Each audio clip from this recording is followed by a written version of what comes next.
If P is to Q is to R equals 5 is to 2 is to 3. Then find P minus Q is to R minus Q. It's given that P is to Q is to R equals 5 is to 2 is to 3. That is P is 5, Q is 2, and R is 3. Here we have to find P minus Q is to R minus Q. P minus Q is to R minus Q equals 5 minus 2 is to 3 minus 2. That is 3 is to 1. Therefore P minus Q is to R minus Q equals 3 is to 1. Rupees 8,190 is distributed in the ratio 11 is to 9 is to 15 among A, B, and C. Find the ratio between the difference of shares of B and A, and the difference of shares of C and B. Given that A is to B is to C equals 11 is to 9 is to 15. Here the total amount is given as 8,190. We have to find the difference ratio. Without using the total amount value, we can find the difference share ratio, A minus B, is to C minus B equals 11 minus 9 is to 15 minus 9. That is 2 is to 6. Dividing the ratio by 2 gives 1 is to 3. Therefore the required ratio is 1 is to 3. The ratio between two numbers is 7 is to 13, and their sum is 60. What are the two numbers? Here some of the numbers are given. The ratio of first number is 7 and the ratio of second number is 13. In previous video I have said that if sum is given then we should add the ratios. Adding the ratios we get 20. If 20 gives 60, then what about 7? On cross multiplying we get 60 into 7 on the whole divided by 20 gives 21. Similarly on cross multiplying we get 60 into 13 on the whole divided by 20 gives 39. Therefore 21 and 39 are the two numbers. The ratio between two numbers is 8 is to 9, and their sum is 170. Which is the large number? Sum is given as 170. Adding the ratios we get 17. Here 9 is the large ratio. If 17 gives 170, then 9 gives what? Cross multiplying both sides we get 9 into 170 on the whole divided by 17 gives 90. Therefore 90 is the large number. The ratio of the two numbers are 3 is to 7, and the first number is 123. Find the sum of the numbers. Given first number is to second number equals 3 is to 7. We have to find the sum of the numbers. Adding the ratios we get 10.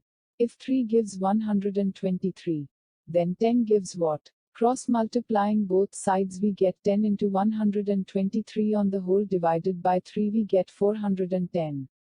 Therefore the sum of the numbers is 123. The number of boys and girls in the class are in the ratio 5 is to 7. If there are 25 boys in the class, then find the total strength of the class. Given boys is to girls equals 5 is to 7. Here we have to find the total strength of the class. Adding the ratios we get 12. If 5 gives 25, then 12 gives what? Cross multiplying both sides we get 25 into 12 on the whole divided by 5 equals 60. Therefore the total strength of the class is 60. The total number of employees working in a company is 10,000. The ratio of the total number of gents to the total number of ladies working in the company is 6 is to 4 respectively. What is the total number of gents working in the company? It is given that the total number of employees is 10,000. We have to find the total number of gents. Adding the ratios we get 10. If 10 gives 10,000, then 6 gives what? Cross multiplying both sides we get 10,000 into 6 on the whole divided by 10, which gives 6,000. Therefore the total number of gents working in a company is 6,000.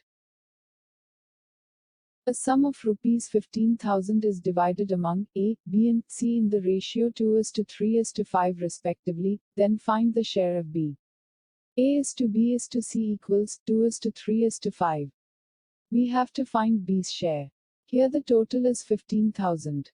So we have to add the ratios. Adding the ratios we get 10. If 10 gives 15,000, then 3 gives what? Cross multiplying both sides we get 15,000 into 3 on the whole divided by 10, which gives 4,500. Therefore B's share is 4,500. The ratio of the two numbers are 2:5, and the second number is 45. Find the difference of the numbers. Given that first number is to second number equals 2:5, we have to find the difference. So we should subtract the ratios. Subtracting the ratios we get 3. If 5 gives 45, then 3 gives what? Cross multiplying both sides we get 3 into 45 on the whole divided by 5, which gives 27. Therefore the difference of the numbers is 27. The ratio of two numbers is 2:5, and their difference is 21. What are the two numbers? Difference is given as 21.